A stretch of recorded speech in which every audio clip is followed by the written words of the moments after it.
రైతుల వద్ద తీసుకున్న భూములను తిరిగి అప్పగించాలని రైతులను బెదిరిస్తూ కలెక్టర్ ప్రకటన చేయడం సమంజసం కాదు.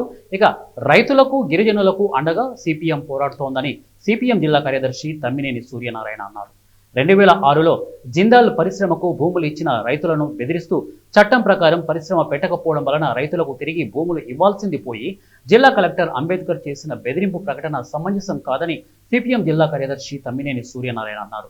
శనివారం ఎల్పీజీ భవనంలో జరిగిన విలేకరుల సమావేశంలో ఆయన మాట్లాడుతూ రైతుల వద్ద నుండి భూములు తీసుకొని 17 సంవత్సరాలైనా నేటి వరకు ఎటువంటి పరిశ్రమ కట్టలేదని, స్థానిక ప్రజలకు ఉపాధి చూపలేదని అన్నారు. 2013 భూసేకరణ చట్టం ప్రకారం రైతుల వద్ద నుండి తీసుకున్న భూములను 5 ఏళ్లలో పరిశ్రమ కట్టకపోతే తిరిగి రైతులకు అప్పజెప్పాలని చట్టంలో ఉన్న విషయం కలెక్టర్కి తెలియదు అని మేము అనుకోవడం లేదని అన్నారు. 2006 భూసేకరణకు ప్రజాభిప్రాయ సేకరణ కార్యక్రమం ఎందుకు అప్పటి జాయింట్ కలెక్టర్ నిర్వహించారని ప్రశ్నించారు. అప్పటి కాంగ్రెస్ ప్రభుత్వం భూసేకరణ చేస్తే ఇప్పుడు అధికారంలో ఉన్న తెలుగుదేశం పార్టీ నాయకుడు ఆ రోజు పరిశ్రమను వ్యతిరేకించిన విషయం మర్చిపోయారా అని ప్రశ్నించారు. ఇక 17 ఏళ్లు అవుతున్నా పరిశ్రమ ఎందుకు కట్టలేదని ప్రశ్నించారు. సమస్య పైన నిన్న కలెక్టర్ గారు ప్రెస్ మీట్ పెట్టి చెప్పారు. ప్రెస్ మీట్లో చెప్పిన అంశాలు కొన్ని అభ్యంతరకరమైన అంశాలు దాంట్లో ఉన్నాయి. అభ్యంతర అంశాల మీద సిపిఎం పార్టీ జిల్లా కమిటీ తీవ్రంగా వ్యతిరేకిస్తున్నది, ఖండిస్తున్నది.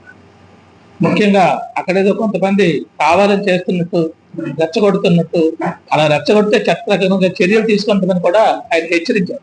కాబట్టి అది కూడా సరైనది కాదు. కలెక్టర్ గారుగా ఆ రకంగా మాట్లాడడం సరైన పద్ధతి కాదని చెప్పేసి మేము భావిస్తా ఉన్నాం. భూములు పోయిన రైతులు, బాధితులు, అందులో ఎస్సీలు, ఎస్టీలు అందరూ ఉన్నారు. వాళ్ళ పరిహారం కోసం అడగడం తప్పు లేదు. 2013 భూసేకరణ చట్ట ప్రకారంగా మరి R&R ప్యాకేజ్ కూడా అమలు చేస్తుందని చెప్పారు. అక్కడ ఎక్కడ R&R ఎక్కడ అమలు జరగలేదు. కాబట్టి ఇటువంటి అంశాలన్నీ కొన్ని అవాస్తవాలు చెప్పడం అనేది ఆయన చేశారు. కాబట్టి ఇవన్నీ కూడా కరెక్ట్ కాదు. ముఖ్యంగా మేము సిపిఎం పార్టీగా అడుగుతున్నది, ఆ రోజు మేము పెద్ద ఎత్తున పోరాడాం.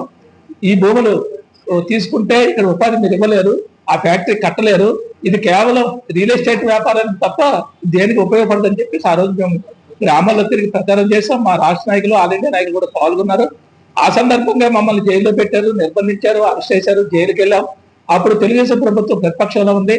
ఆ రోజు అందరూ ముక్తకంఠంగా చెప్పారు, ఫ్యాక్టరీ మీరు పెట్టలేరు, అరుగు నుండి బాక్సైట్ రావాలి, ఆ బాక్సైట్ రాదు, మీరు ఇక్కడ ఫ్యాక్టరీ పెట్టరు, ఇది కేవలం రియల్ ఎస్టేట్ వ్యాపారంగానే మారుతుందని చెప్పి చెప్పాం. ఆ చెప్పింది నేటికి 17 సంవత్సరాలు అదే జరుగుతుంది. ఈ రోజుకి అక్కడ ఫ్యాక్టరీ, కొత్త ఫ్యాక్టరీ కట్టలేదు, ఒక్క ఉద్యోగం ఇవ్వలేదు, ఎవరికి ఉపాధి చూపించలేదు, మొత్తం గిరిజనులు తీవ్రంగా నష్టపోయారు.